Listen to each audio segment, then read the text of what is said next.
चलो भाई सब श्रेया स्टार्ट करते हैं। तो अभी तक जो बात है तुगलक डायनेस्टी चल रही थी और तुगलक डायनेस्टी के बारे में अंतिम तौर पर हमें विचार अपने जाहिर कर दिए थे। ठीक है, अब तुगलक डायनेस्टी के बारे में हम बात करने जा रहे हैं। What is about the Tughlaq dynasty. Tughlaq dynasty में क्या कुछ चल रहा था। देखो तुगलक डायनेस्टी का मैं आपको ऐसे ओरली बताता हूं, पहले बात को समझना। मेरे बच्चे, मैंने तुमसे बात कही थी, ठीक है, अब फटाफट से इसमें ध्यान देना। तुगलक डायनेस्टी के बारे में मैंने क्या कुछ आपको बता दिया है। तो सबसे पहले मैंने कहा कि भाई सबसे पहले हम तुगलक डायनेस्टी में पढ़ते हैं गयासुद्दीन तुगलक को। अब गयासुद्दीन तुगलक का जो टेन्योर है वो स्टार्ट होता है 1320 से 1325 में खत्म हो गया। देन आता है मोहम्मद बिन तुगलक, उसी का बेटा जिसका नाम जौना खान भी था, उल्यूक खान भी था। हालांकि वो काफी क्रैक घोषित हो जाता है क्योंकि वो लोगों को परेशान करता था, रक्त बेपासू था, परेशान करता था लोगों को। उसकी जितनी भी पॉलिसीज थी वो ऑन पेपर तो बहुत अच्छी थी, लेकिन उसको इंपोज अच्छे तरीके से नहीं किया गया, जिस वजह से वो कभी भी अच्छा नहीं चल पाया। तो ये थोड़ा सा उसके बारे में हमें जानकारी मिल जाती है। 1325 से 51 तक उसका टेन्योर चलता है। फिर चलता है फिरोज शाह तुगलक का। फिरोज शाह तुगलक मोहम्मद बिन तुगलक का चचेरा भाई था। अब फिरोज शाह तुगलक के बारे में थोड़ी सी डिटेलिंग ले लेते हैं, क्या कुछ इसके बारे में रहा है, क्या कुछ जरूरी है। फिरोज शाह तुगलक का कार्यकाल 1351 से 1389 तक चला, 1351 से 89 तक। इसका राज्याभिषेक यानी कोरोनेशन थट्टा सिंध में हुआ था और एक दिल्ली में हुआ था। इसके उपनाम या उपाधि भी हैं, जिसके जैसे इसको आमिर उल मोमिन कहते हैं, जो खलीफा ने इसको दी थी।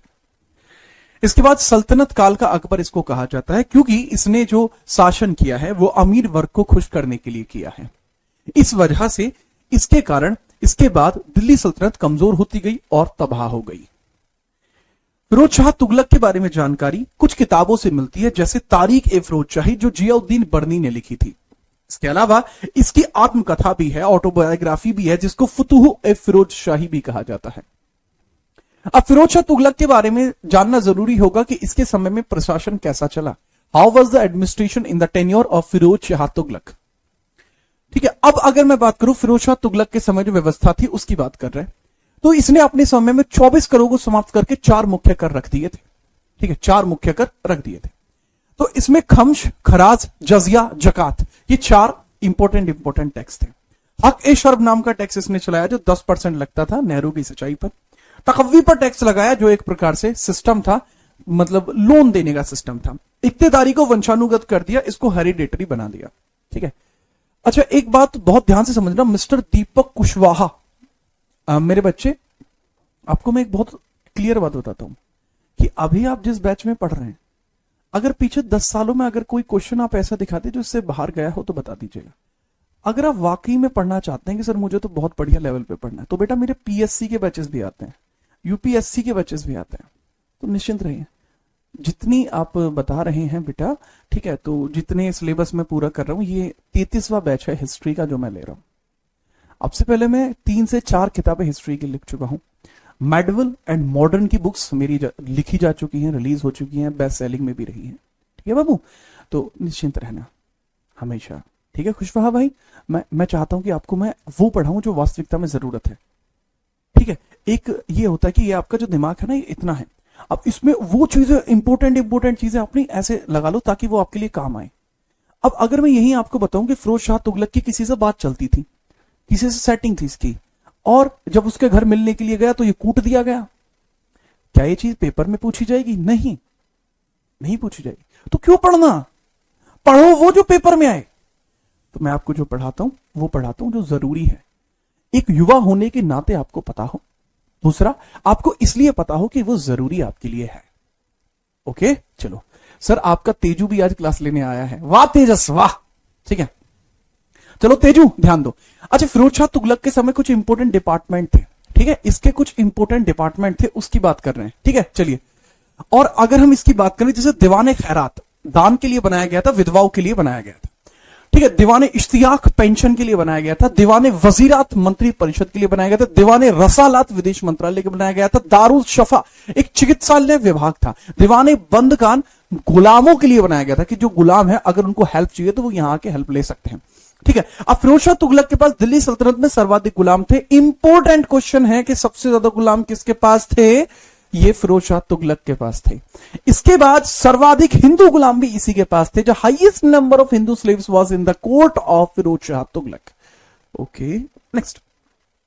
अब इसने 300 नए शहरों का निर्माण कराया, जैसे 6 मेजर है फिरोजपुर, फिरोजाबाद, फतेहाबाद, जौनपुर, हिसार, फिरोज शाह कोटला जो दिल्ली में था। इन सब के बारे में मैंने बताया। अब जैसे फतेहाबाद जो है, फिरोज शाह तुगलक ने फतेह खान के लिए इसको बनवाया था, ठीक है। तो इसने अपने भाई जौना के लिए इसको बनवाया था। इस्लामिक शिक्षा का गढ़ हुआ करता था, इसके वजह से इसको क्या कहा जाता था, पूर्व का Siraj, Siraj of the east भी इसको कहा जाता था, ठीक है, याद रखिएगा मेरे वत्स। इसके बाद अशोक महान के 2 स्तंभों को इसने प्रभावित किया, मेरठ से दिल्ली लेकर आया, टोपरा से दिल्ली लेकर आया। टोपरा अंबाड़ा में है, अंबाड़ा हरियाणा में आपको देखने को मिलता है। इसके बाद मैंने बताया कि फिरोज शाह तुगलक के द्वारा मंदिरों का विध्वंस किया जाता है। इसने पैरिश किया बहुत सारे टेंपल्स का, जैसे ज्वालामुखी मंदिर हिमाचल वाला, इसमें लाइब्रेरी भी थी, वहां उसको जला दिया। 300 किताबें मिली, उन 300 किताबों को ट्रांसलेट करके फारसी में करते, जिसको दलायत फिरोजी कहा जाता था। दलायत फिरोजी, दलायत फिरोजी जिसको कहा जाता था। इतना ही नहीं, इसने लगभग यहां 1600 किताबों को जला भी दिया था, ठीक है, याद रखना। इसके बाद जगन्नाथपुरी का जो मंदिर था उसको भी इसने तोड़ दिया। इस मंदिर को तोड़ने के पीछे का कारण अगर सुनोगे तो चौंक जाओगे। इस मंदिर को तोड़ा इसलिए क्योंकि अमीर वर्ग ने कहा था। अमीर वर्ग कौन, कोई आदमी नहीं, जो ऐसे लोग थे जो कट्टर इस्लामिक थे। उन्होंने कहा कि अगर इस्लाम को बढ़ाना है तो मंदिरों को तोड़ना होगा। तो हिंदुओं के लिए सबसे ज्यादा पवित्र मंदिरों में से एक जगन्नाथपुरी का मंदिर है, जो भगवान श्री कृष्ण, बलदाऊ और उनकी बहन सुभद्रा का मंदिर माना जाता है। तो उस मंदिर पर अटैक किया जाता है और वो मंदिर टैक्स भी दे रहा था, उसके बावजूद उसको तोड़ दिया गया ताकि इस्लामिक प्रभाव को उड़ीसा में भी बढ़ाया जा सके। हालांकि अगर हम देखें क्या उसका प्रभाव पड़ा, आंशिक तौर पर उसका प्रभाव पड़ा है, ठीक है, याद रखना।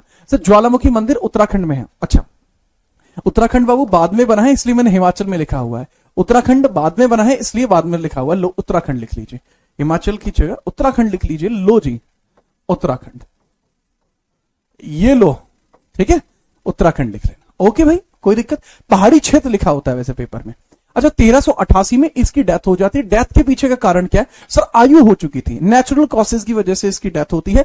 बीमारी लग जाती है, बीमारी से डेथ हो जाती है। बीमारी बाई डिजीजेस, बाई डिजीज, ठीक है, बाई डिजीज। तो डिजीज, बीमारियों के कारण इसकी मृत्यु हुई। बीमारियों से इसकी मृत्यु हुई, बीमारियों से मृत्यु हुई है, ठीक है, बीमारियों से इसकी मृत्यु हुई है, ठीक है, याद रखना। तो इतना इंपॉर्टेंट याद रखना इसके बारे में, ठीक है। चलिए अब आगे बढ़ते हैं, ठीक है, ओके। जब ये चीज आपको क्लियर हो जाए तब बताना। इसकी डेथ के बाद क्या होता है वो ही बताता हूं मैं, ठीक है। चलो फटाफट, कोई परेशानी इसमें नहीं है, फटाफट बताइए।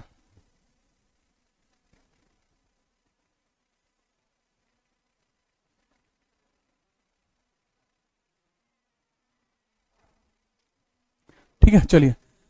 हाँ, अरे यार देखो, मैंने क्या कहा, उत्तराखंड रहने दो, उत्तराखंड नहीं, जो पहले लिखा हुआ हिमाचल, ये लिखा रहने दो। उत्तराखंड भाई, मैंने हिमाचल लिखवाया, आप हिमाचल ही लिख लेना। सर कुतुब मीनार भी इसी ने बनवाया था ना बेटा। कुतुब मीनार की 5वीं फ्लोर इसने बनवाई थी, पूरी कुतुब मीनार इसने नहीं बनवाई, सिर्फ 5वीं फ्लोर बनवाई थी। अगर आपका रिवीजन, ये मैंने पूरा रिवीजन कराया आपको, अगर यहां तक रिवीजन हो चुका है तो आगे बढ़ो। दीपक बाबू बताओ, सब कुछ ठीक है? हाँ, अच्छा, अरे नहीं, जो आप बता रहे हैं मैं पढ़ा हूं दीपक बाबू, उनसे पढ़ा हूं मैं, ठीक है। उनकी जो नोट्स हैं मैंने देखे हैं, गो थ्रू किए हैं, ठीक है। That's good, that's very good. अब आगे बताइए। देखो, जिनमें ज्ञान है मैं हर एक का सम्मान करता हूं, ज्ञान को हमेशा ही प्रणाम है, सम्मान है, ठीक है, हमेशा रहेगा।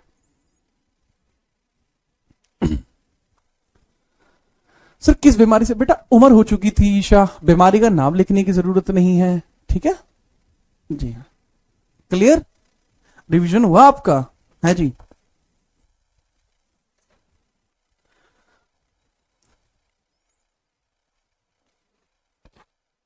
ठीक है, क्रिस्टल क्लियर। ओके भाई, अब यहां पे अरे क्या है ये,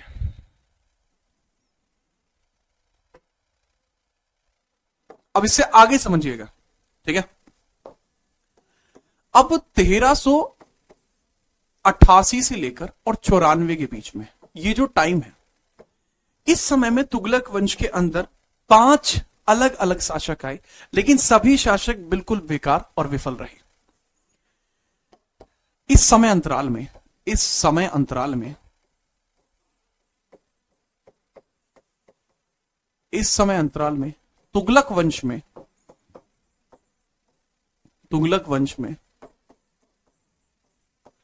इस समय अंतराल में तुगलक वंश में 5 अलग अलग शासक आए, परंतु वह पांचों विफल रहे। 5 अलग अलग शासक आए, अलग अलग शासक आए, परंतु सभी विफल रहे, परंतु सभी विफल रहे, विफल रहे। ठीक है, तो इस चीज को लिखेंगे। In this tenure, in this tenure, this tenure,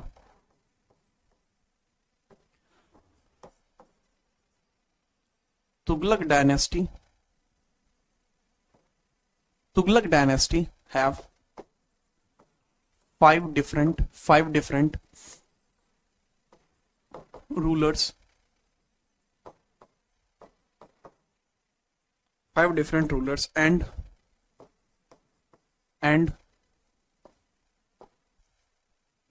they were unstable. They were unstable. Stable, सबके सब क्या थे? अनस्टेबल थे। ठीक है, चलो अब ये सारे के सारे अनस्टेबिलिटी का एक फेस क्रिएट होता है। हालांकि कोई भी एक अच्छा रूलर सामने नहीं आ पाता है, तो अब एक अच्छे रूलर को सामने लाने के लिए यहां पर कई अलग अलग लोगों के द्वारा प्रयास किए जाएंगे और अंततः एक व्यक्ति आएगा 1394 में, नसीरुद्दीन महमूद तुगलक। 1394 में एक राजा आता है नसीरुद्दीन महमूद तुगलक, नसीरुद्दीन महमूद तुगलक, नसीरुद्दीन महमूद तुगलक, तुगलक शासक बना, शासक बना।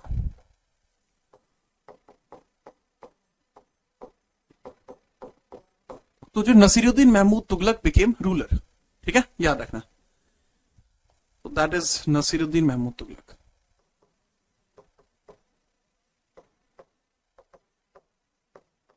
Mahmood Tughlaq,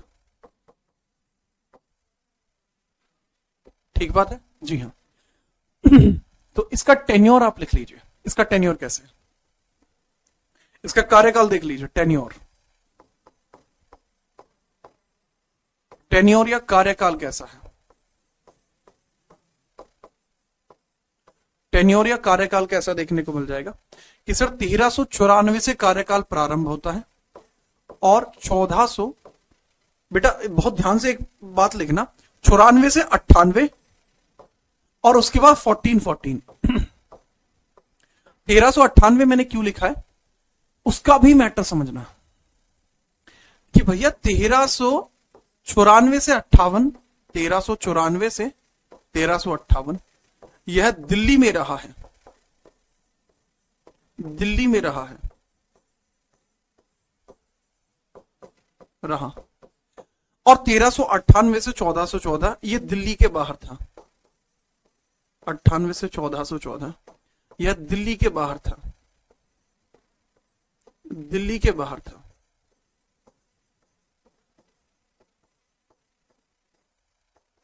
He was out of Delhi। ठीक है, ओके जी, ये आपको कुछ देखने को मिल जाएगा। ठीक है, अब नसीरुद्दीन महमूद तुगलक के बारे में हम जानना शुरू करेंगे। ठीक है, बहुत बढ़िया। एक बच्चा पूछ रहा है सर, विश्वजीत यादव नाम का लड़का है, वो पूछ रहा है कि सर फिरोज शाह तुगलक की आत्मकथा फुतूहत ए फिरोज शाही किसने लिखी? बेटा आत्मकथा का मतलब होता है खुद लिखना। ठीक है, चलिए बढ़िया। तो अब हम बात करते हैं इसके बारे में, क्या हुआ कैसे हुआ। सर अगर मैं इसकी बात करूं तो बहुत इंटरेस्टिंग स्टोरी इसकी बनेगी, कृपया उस स्टोरी को बहुत ध्यान से समझिएगा। ठीक है, चलो यहां पे मैं इसके बारे में बताना शुरू कर रहा हूं। ठीक है, कोई दिक्कत है? नहीं। इसके समय में इसके समय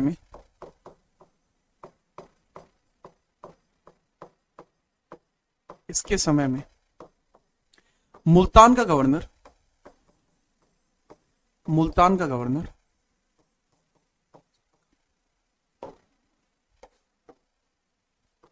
खिज्र खान हुआ करते थे। खिज्र खान था।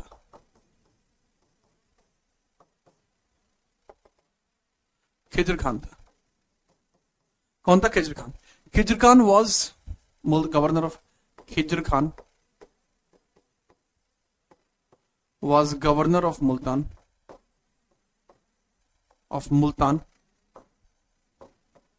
in his time। ठीक है, लिख लोगे? जी हाँ। अब यहां पे समझना कि इसको अपॉइंट किसने किया था मुल्तान का गवर्नर?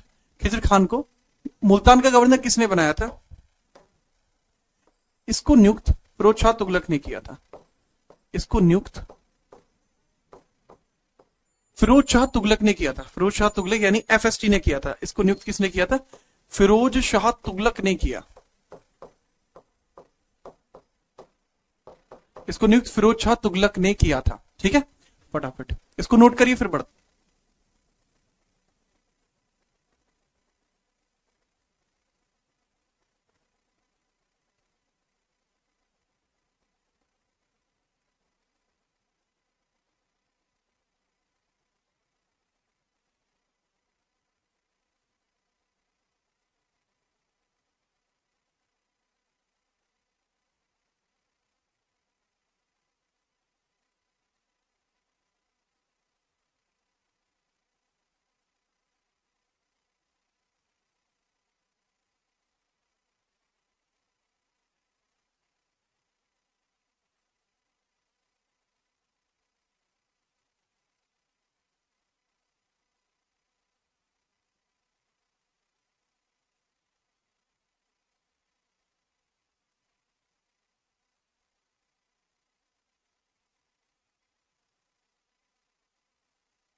ठीक है सर, ओके नोटेड। गुरप्रीत बेटा अभी इसको नोट कर लो, फिर हम बात कर लेंगे आपका जो टॉपिक है उस टॉपिक पे भी। ठीक है, ओके मुस्कान इसको देखो पहले। तो इसकी नियुक्ति किसने की? फिरोज शाह तुगलक ने की थी। अब बहुत ध्यान से समझना, ये कहां का गवर्नर है? मुल्तान का। मुल्तान कहां पे है? मुल्तान पंजाब में है। Multan is in Punjab. मुल्तान पंजाब में है।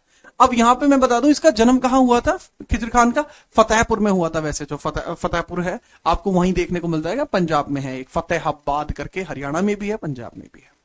अब बहुत इंपॉर्टेंटली इसको बात को समझना, ठीक है। इसने नसीरुद्दीन महमूद से सहायता मांगी थी। इसने नसीरुद्दीन महमूद से सहायता मांगी थी सारंग खान पर हमला करने के लिए। सारंग खान कौन है? सारंग खान नाम का एक आदमी था जिसने इस पे अटैक कर दिया था। दीपालपुर का रूलर हुआ करता था। तो जब दीपालपुर के शासक ने इस पर हमला किया था तो इसने इससे हेल्प मांगी थी नसीरुद्दीन महमूद तुगलक से, लेकिन इसने हेल्प देने से मना कर दिया था। यह पॉइंट बहुत इंपॉर्टेंट है, ध्यान से लिखना। ठीक है, तो यहां पे लिखना। ठीक है, लोकल रूलर्स हैं 3-4 वहीं के स्थानीय शासकों ने। पंजाब के स्थानीय शासकों ने, पंजाब के लोकल रूलर्स ने, स्थानीय शासकों ने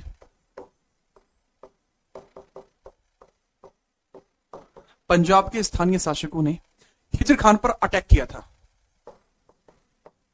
खिज्र खान पर आक्रमण किया था। आक्रमण किया था। कब किया था? 1395 और 96 के बीच, 1395 और 96 के बीच। खिज्र खान ने नसीरुद्दीन महमूद तुगलक से हेल्प मांगी लेकिन उसने मना कर दिया। यह बहुत इंपॉर्टेंट पॉइंट है।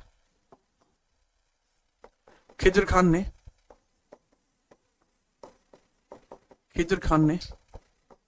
नसीरुद्दीन महमूद तुगलक से हेल्प मांगी थी। नसीरुद्दीन महमूद तुगलक से हेल्प मांगी, से सहायता मांगी थी। मांगी, परंतु उसने मना कर दिया, परंतु सहायता नहीं मिली। इस वजह से इसके जो संबंध थे वो खराब हो गए, इस वजह से इसके जो संबंध थे वो खराब हो गए। ठीक है, हेल्प क्या मांगी थी कि भैया सेना लेके आ जाओ, मेरे पास रूलर्स ने अटैक कर दिया। सारंग खान वगैरह 3-4 अलग अलग लोग थे, एक सारंग खान था, एक दीपालपुर का था, 4-5 ही लोग थे। तो वो अटैक करने के लिए आ जाते हैं। वो बेटा आपके लिए जरूरी नहीं है कि अटैक किसने किया था, मैं फिर भी बता रहा हूं कि सारंग खान था, दीपालपुर का रूलर था, ठीक है। तो 3-4 रूलर मिलकर आए, इस पर अटैक किया, इसने हेल्प मांगी, हेल्प मिली नहीं, इसलिए नसीरुद्दीन महमूद तुगलक इसका दुश्मन बन गया। किसका? खिज्र खान का। अब ये पॉइंट बहुत इंपॉर्टेंट होगा, इस कारण खिज्र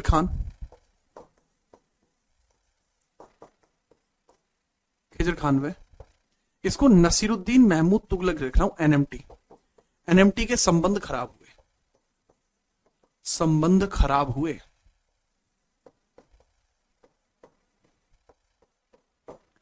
ठीक है, इस चीज को इंग्लिश में लिख लेना। So Khizr Khan and NMT relations ruined, ruined। ठीक है, स्थानीय शासक को बोलते हैं लोकल रूलर्स।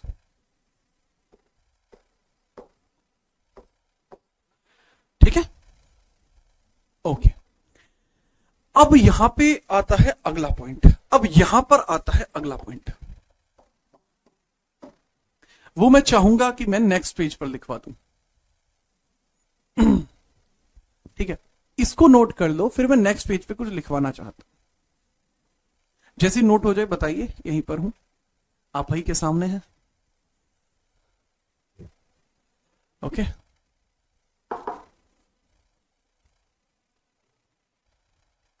राम राम यशमीना।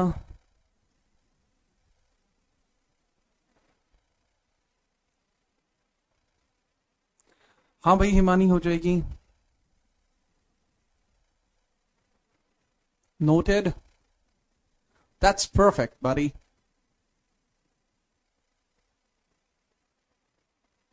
ठीक है, नोट हो गया।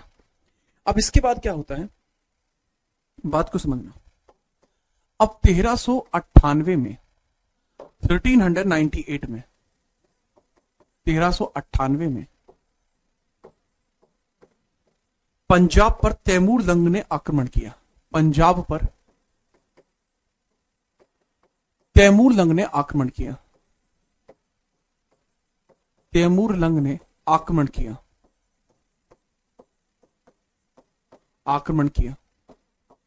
अब इसमें तैमूर लंग कौन है? सर, तैमूर लंग समरकंद का शासक है। समरकंद उज्बेकिस्तान का शासक है। समरकंद, वहां एक स्थान है समरकंद। समरकंद उज्बेकिस्तान का शासक है ये। ठीक बात? जी हाँ, समरकंद का रूलर है ये, वहीं का शासक है। तो थोड़ा कट्टर प्रवृत्ति का है। We take no prisoners. इसका कहना था कि हम कोई कैदी नहीं लेते, हम हत्या करते हैं। हमें कहीं रूल नहीं करना, हमें लूट करनी है। हम शासन नहीं करना चाहते, सिर्फ बर्बरता फैलाना चाहते हैं, लोगों में एक डर बिठाना चाहते हैं। ठीक है, याद रखना। अब बेटा यहां से समझिए आगे क्या होता है। तो तैमूर लंग, यहां पे इंग्लिश में भी लिख लेना, अटैक्ड दिल्ली इन 1398। इसको तिमुरिड बोलते हैं। ठीक है, इसको तिमुरिद बोलते हैं। टिमुरिड बोलते हैं, टिमुरिड। ठीक है, तो इसमें लिख लेना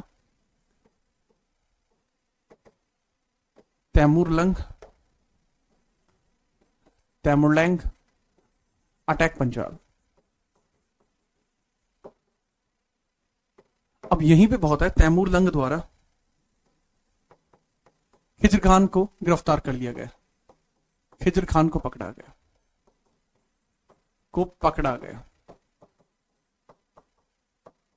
खिज्र खान को पकड़ा गया। तो ये चीज लिख सकते हैं। तो तैमूर लंग कैप्चर्ड खिजर खान, खिजर खान।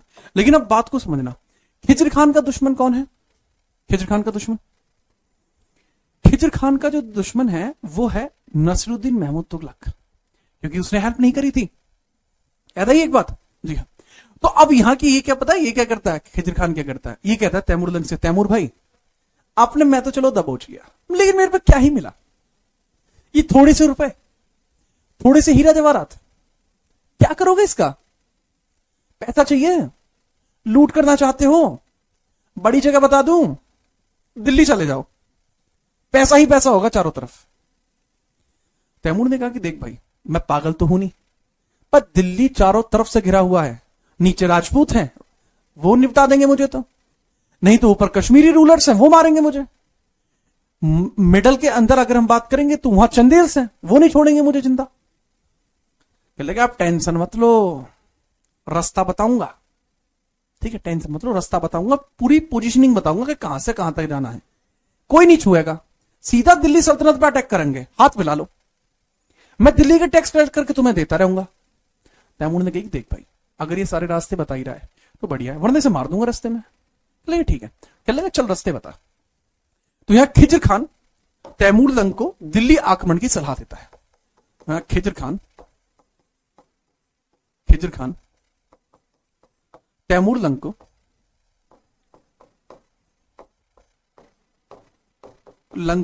दिल्ली आक्रमण की सलाह देता है, आक्रमण की सलाह देता है,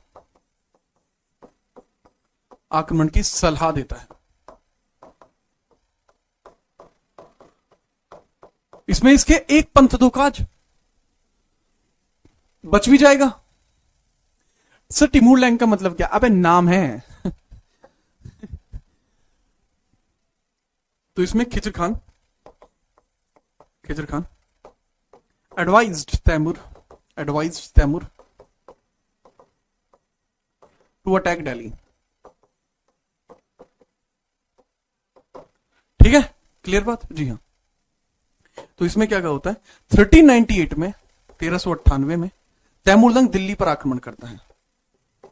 1398 में तैमूर लंग दिल्ली पर आक्रमण करता है, तैमूर लंग दिल्ली पर हमला करता है, दिल्ली पर आक्रमण करता है,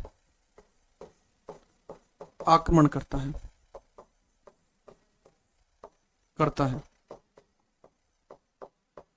तैमूर लंग दिल्ली पर आक्रमण करता है। और जो दिल्ली के अंदर अगर हम बात करें, जो नसीरुद्दीन महमूद तुगलक दिल्ली छोड़कर भाग गया, और नसीरुद्दीन तुगलक दिल्ली छोड़कर भाग गया। क्या करे इसमें? दिल्ली छोड़कर भाग गया, तुगलक दिल्ली छोड़कर भाग गया, दिल्ली छोड़कर भाग गया। तो नसीरुद्दीन तुगलक लेफ्ट दिल्ली। तो इसमें लिख लेना, इन 1398 तैमूर अटैक दिल्ली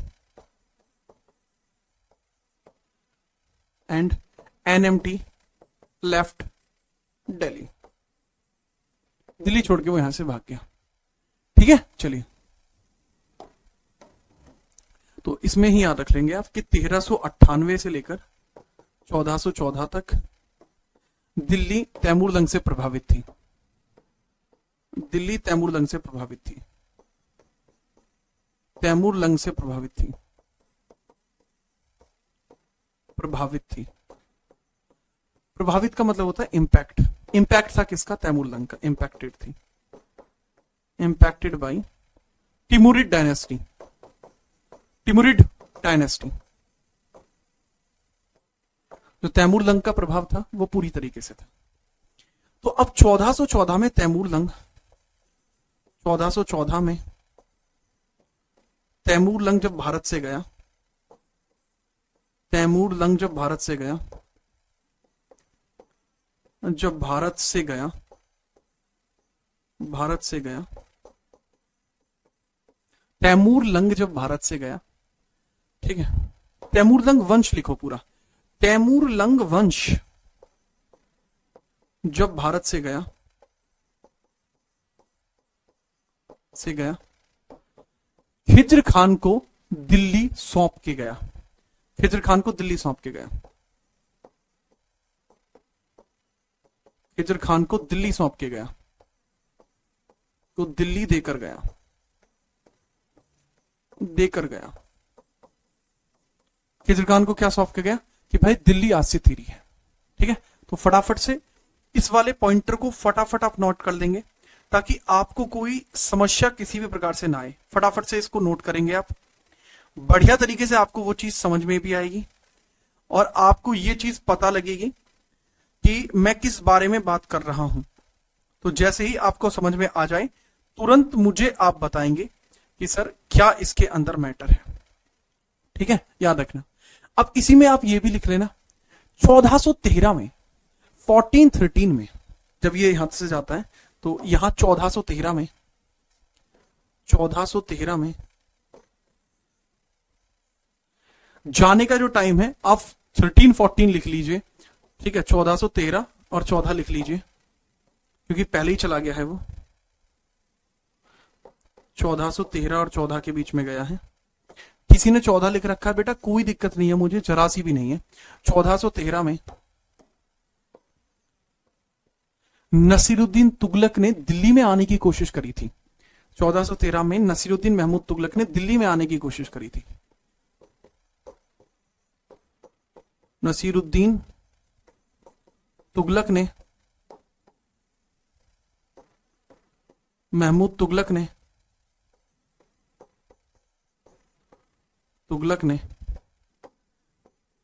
दिल्ली आने का प्रयास किया था, दिल्ली आने का प्रयास किया था, आने की कोशिश की थी। ठीक है, इंग्लिश में इसको लिख लीजिए इस वाले पॉइंटर को।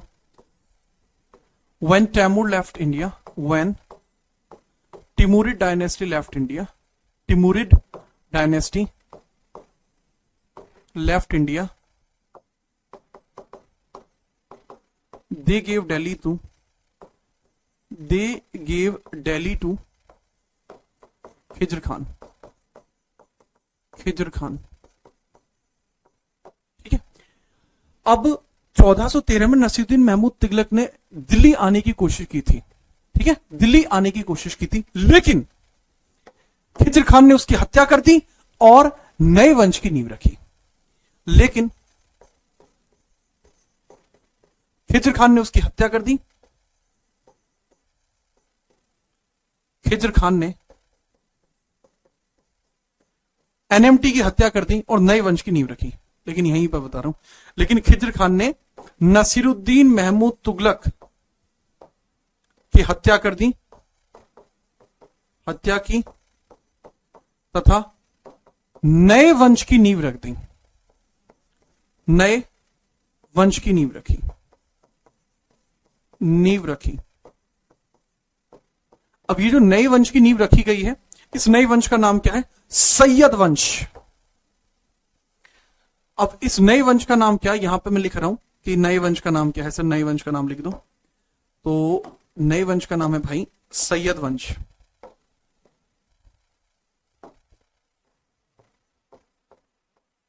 सैयद वंश लिख लीजिए, सैयद, सैयद डायनेस्टी,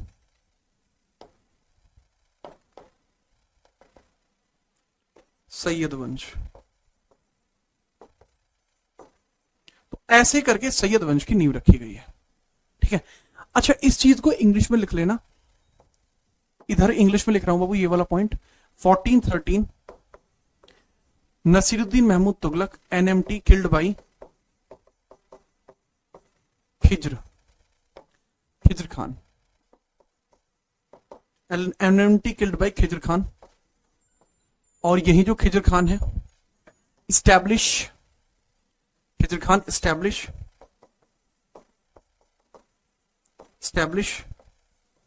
सही डायनेस्टी। ठीक है, फटाफट से नोट कीजिए जिससे कि आपको दिक्कत ही ना आए। तो ये बाबू इसका पूरा पोर्शन रहा है। ठीक है, ये अच्छा बच गया है उधर। एक मिनट रुकना भाई।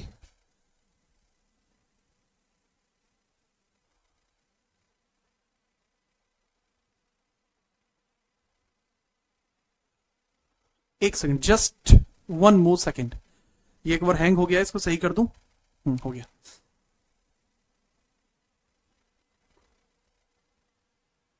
ये लो भाई। तो जब आपको पीडीएफ मिलेगी उस पर आपको सारी चीजें ऐसी लिखी मिल जाएंगी। सर क्या आपके यहां ठंड नहीं हो रही? भाई मुझे ठंड नहीं लगती। आप लोगों का प्यार मिलता रहता है तो ठंड कैसे लगेगी? काम चल जाएगा बाबू रवि मंट। अब बेटा साफ दिख रहा होगा, एकदम सेटम सेट। तो मैंने यहां आपके लिए कुछ पॉइंट्स लिखवाए हैं। सर पॉइंट्स के आगे स्टार लगा दीजिए प्लीज।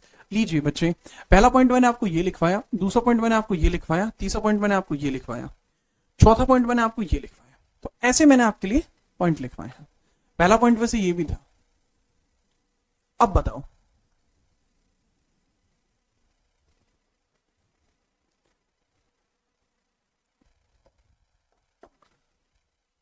ठीक है?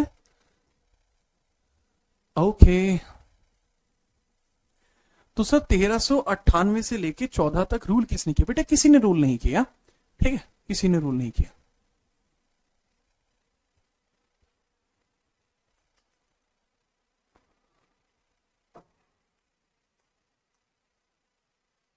हाँ गुरप्रीत,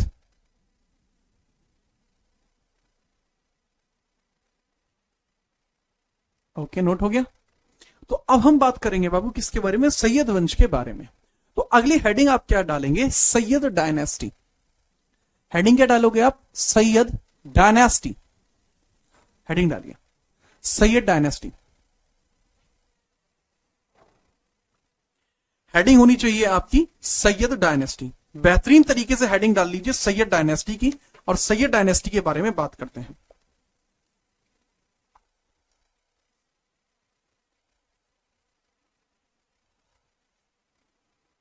ठीक है चलिए।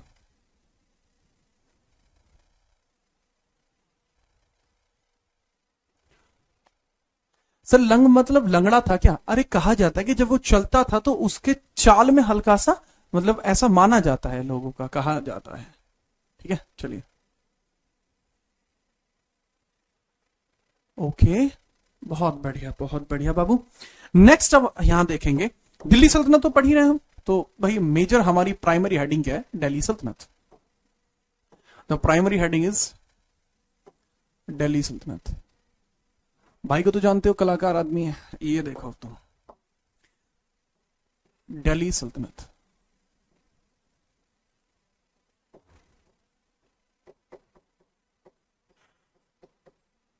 दिल्ली सल्तनत, दिल्ली सल्तनत।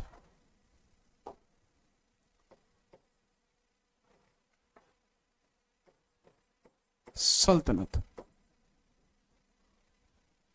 अब दिल्ली सल्तनत के अंदर अब अगला डायनेस्टी आती है भाई आपकी, और डायनेस्टी का नाम क्या है? सैयद वंश। सैयद वंश।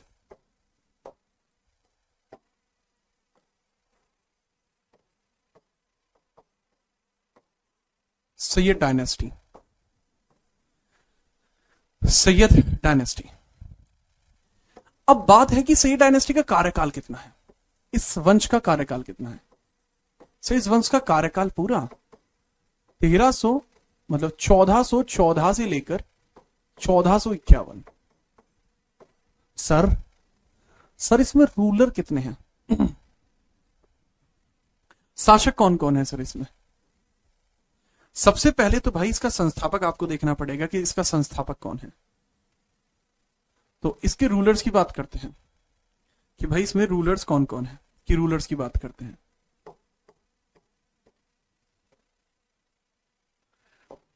तो भाई सबसे पहले तो इसमें संस्थापक की बात करेंगे कि इसका संस्थापक कौन है। संस्थापक अर्थात फाउंडर कौन है? सबसे पहला व्यक्ति फाउंडर इसमें देखने को मिल जाएगा जिसका नाम क्या है? खिज्र खान। क्या नाम है जिसका? खिज्र खान। खिजर खान। ये मैप आपको बना ही लेना पड़ेगा खिजर खान का। खिजर खान का टेन्योर कितना है सर? ये 1414 में बैठा 21 तक रहेगा। ओके, नेक्स्ट कौन देखने को मिलेगा सर? नेक्स्ट आपको देखने को मिलेगा, ठीक है, मोहम्मद शाह नेक्स्ट आपको देखने को मिल जाएगा। हेडिंग डालिए मोहम्मद शाह। ठीक है, चलो पहले मुबारकबाद, पहले बेटा मुबारक शाह फिर मोहम्मद शाह। पहले मुबारकाबाद दीजिए। मुबारक शाह है पहले, नेक्स्ट मुबारक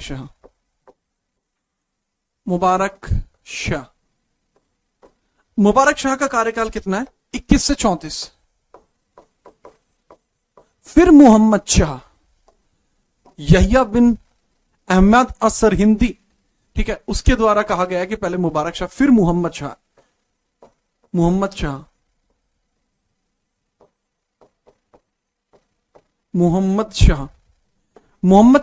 लिख लीजिए। मोहम्मद शाह का टेन्योर कितना है? 1434 से 45। लास्ट आपको देखने को मिल जाएगा आराम शाह, या इसी को आलम शाह भी बोलते हैं। अलग अलग नाम व्यक्तियों को आपको देखने को मिलेंगे, ठीक है। इसका टेन्योर कितना है? बहुत ध्यान से लिखना ना, 1445 से लेके 51, और फिर 1451 से फिर शुरू होगा और ये चलेगा 76 तक। लेकिन इस वंश का अंत यहीं पर हो जाएगा। इसके बाद में तो सिर्फ यह बदायूं का नवाब बन के रह जाएगा, सिर्फ बदायूं में रहा है यहां। इसके बाद कहां हो गया है वो? बदायूं में। बदायूं शिफ्ट हो गया था, बदायूं में ही रहा था उसके बाद। ठीक है, चलो याद रखना। अब सैयद वंश जो है, इसके बारे में अगर मैं बात बताऊं, यह दिल्ली सल्तनत का एकमात्र शिया वंश था। दिल्ली सल्तनत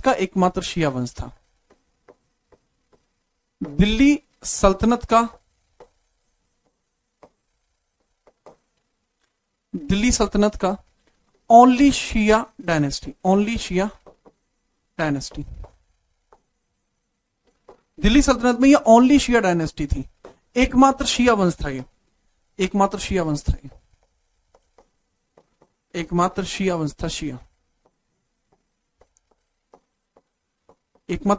था। अच्छा, एक बात कही जाती है, जो संस्थापक खिजर खान है उनको कहा जाता है कि ये पैगंबर मोहम्मद के परिवार से थे। कहा जाता है कि यह वंश, इस वंश का संबंध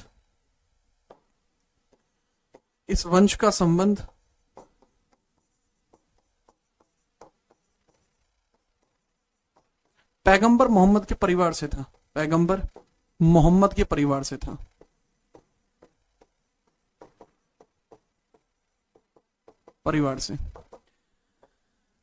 This dynasty has relation with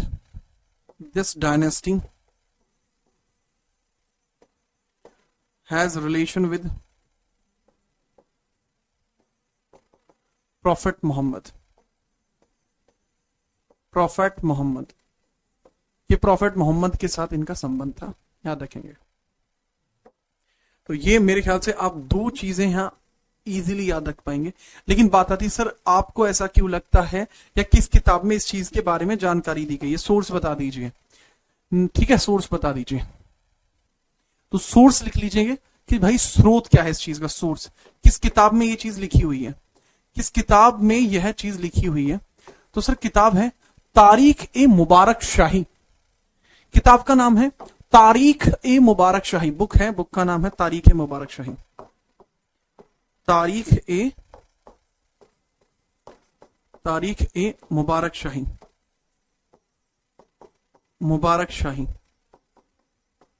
तारीख ए मुबारक शाही, यह है किताब का नाम। तो जो तारीख ए मुबारक शाही बुक है, इसके राइटर कौन है? याहिया बिन अहमद सर हिंदी। याहिया बिन अहमद सर हिंदी, राइटर याहिया बिन अहमद, याहिया सर हिंदी, ठीक है, याहिया बिन अहमद पूरा लिख लो, याहिया बिन अहमद सर हिंदी। बेटा सरहिंदी का मतलब क्या है? ये सरहिंद जगह पर रहते थे, सरहिंद एक जगह है। ये पूछा जाता है क्या? हाँ भाई साहब ये पूछा जाता है, ठीक है। तो ये यहां पे आपको देखने को मिल जाएगा। सर अगर ये शिया थे तो बाकी सुन्नी थे, हाँ ये एकमात्र ऐसा वंश है तो शिया है, बाकी इसके अलावा जितने भी डायनेस्टी है वो सुन्नी डायनेस्टी आपको देखने को मिली है, ठीक है, याद रखना, इसको नोट करिए and then we will move further. अब इसमें सबसे पहले हम किसको पढ़ेंगे? खिज्र खान को हम पढ़ेंगे कि खिज्र खान ने क्या कुछ किया है, ठीक है। पेपर में ये याद होना चाहिए, हालांकि इस वाले ना चैप्टर से कम क्वेश्चन आते हैं पेपर में, सही डायनेस्टी नहीं पूछी जाती इतनी, है ना, याद रखो। तो इसको नोट कर पाए?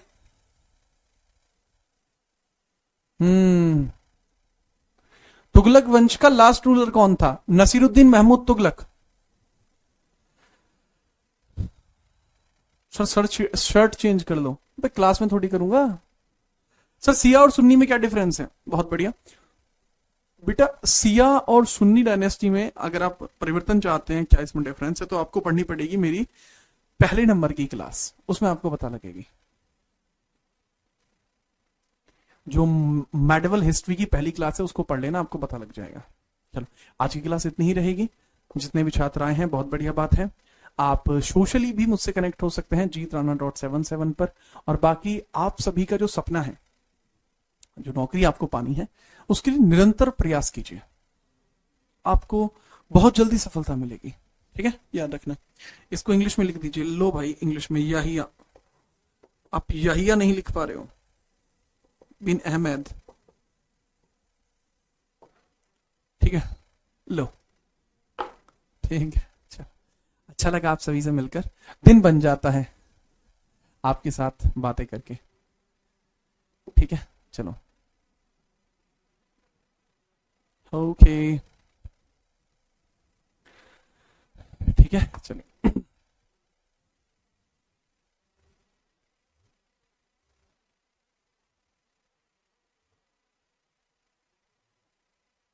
ठीक है, बहुत बढ़िया, wonderful, thank you thank you thank you, ठीक है, चलिए ओके, चलो अच्छा लगा भाई आप लोगों से मिलकर।